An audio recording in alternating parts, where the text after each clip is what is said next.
Next, we will discuss the significance and the applications of the Euler's constant in the context of limits of logarithmic functions. First, let's recall the definition of the Euler's constant as a limit of an exponential function with the opposite tendencies at infinity, which balance each other out and create an asymptotic behavior.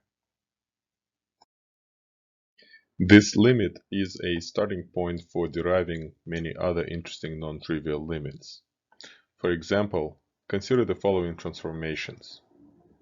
Rewrite the statement without the word limit, raise both sides to the power x, apply the natural logarithm function to both sides, divide both sides by x, and voila, we have a new limit statement.